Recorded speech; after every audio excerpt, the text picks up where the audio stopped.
Sociologists tell us that the vast majority of the world's population distinguishes right from wrong on the basis of a groupthink conscience. In other words, their understanding of what they should do in a given situation is dictated by what other people would think of them if the others knew what they had done, said, or thought. This conscience can produce feelings of guilt even when no one is looking, thus giving the impression that the person really does have a conscience. But while people are operating at this level, the voice of God within them is really just the voice of society. See, society is their God. Only rarely do any of us ever function at a higher level of morality. Even in the face of death, most people will continue to follow the groupthink conscience rather than drop it and go for something better. For me as a Christian, this is an important concept to understand. See, the groupthink conscience is the broad way, and the voice of God is the narrow way. The groupthink conscience keeps us in line by keeping us respectable in the eyes of the masses, but it counts for nothing in the face of eternity and in the eyes of God. In fact, the groupthink conscience is the whole basis of hypocrisy. It says many of the right things, but it acts only on the basis of public opinion. Now, most friendships do not progress past the groupthink conscience, which is why such friends will almost always let you down when it counts most.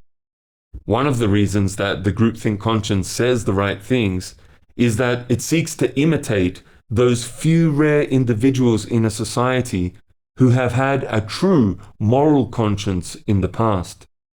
Christ referred to this when he said that the Pharisees built memorials to the prophets of the past at the same time that they stoned the prophets of the present. Someone has said that hypocrisy is the homage that vice pays to virtue. In other words, society hypocritically honors the truly virtuous people of the past by teaching the ideals that they taught. But when those ideals start to cost too much, society shows how vicious, that is, full of vice, it really is, and it starts throwing stones at the very people it will one day honor. Once you understand this, then it's easier to understand how so-called Christian societies, which in fact have turned against God, still seem to operate at a higher level of morality than societies which are not Christian. In India, for example, where faith in a God of some kind is still almost universal, there appears to be little or no shame in being caught telling a lie. Honesty is not a strong part of the Indian groupthink conscience because it's not a strong part of the religious teaching. But in Western society, even where atheism is rampant, a president could be impeached for telling a lie if it could be proven beyond a shadow of a doubt that he or she deliberately did it in an attempt to mislead the public. Does it mean that Western society is more Christian? Not really. It just means that Western society has, in the past, been exposed to more Christian teaching about the importance of honesty, and thus it has developed a more sophisticated form of hypocrisy, at least in this one area. See, the groupthink conscience operates on the basis of what is politically correct, and this rather new sociological term describes a whole new cluster of values which has grown up in recent years, most of them still retaining some vestiges of Christian truth, but at the same time steering people further and further away from God Himself. This new ethic can actually make us feel righteous for taking a stand which is opposed to genuine Christian teaching, and it can make us feel guilty for doing what is actually right in the eyes of God. It can, for example, make us feel righteous for tolerating sexual immorality, and it can make us feel guilty for disciplining our children. It can also make us feel guilty for criticizing hypocrisy in the church, or for asking for a small donation for a Christian tract, or just for being poor. The Bible tells us, if our heart condemns us, God is greater than our heart. This could be a reference to the groupthink conscience. So we must learn to tell the difference between it and the voice of God. The groupthink conscience is always reacting to social pressures in an effort to escape condemnation, while the true conscience acts in positive obedience to the voice of God. So where do we get this groupthink conscience? Well, it starts with our families, but it comes from school teachers, religious leaders, friends, and the media as well. However, they all rely most heavily on our families. It is what our parents, our spouses, and children think of us that will ultimately pull most of us into line. We want so badly to be accepted by someone, and usually these family members are the most significant people in our lives. So is it any wonder that Jesus said, "If anyone wants to follow me and is not willing to hate their father or mother and wife and children for my sake, they are not worthy to be one of my followers"? He was calling on us to shake off this groupthink conscience and replace it with a higher conscience. And he uses terminology which is most shocking in a supposedly Christian culture. He uses the word hate. Now, because love was the fundamental, ultimate teaching of Jesus, it was inevitable that any culture which was to be strongly influenced by his teachings would develop a groupthink conscience which paid serious lip service to love. Nevertheless, Jesus knew that even the concept of love would become perverted in such a society. For having lost personal contact with God, who is the source of all true love, they would substitute family love and erotic love for his divine love. So he calls on us to hate the counterfeit in order to return to the genuine. All real change in the world, whether for good or for evil, comes from people who stop trying to please the masses and who start operating from some inner set of values. See, the masses are nice guys and the masses are lukewarm. The two go together, being nice guys and being lukewarm. The masses are kept in line by fear of being caught, but the real innovators lose all fear of what society will think, and they start marching to a different tune. The real innovators are either hot or cold, with great potential for either good or for evil.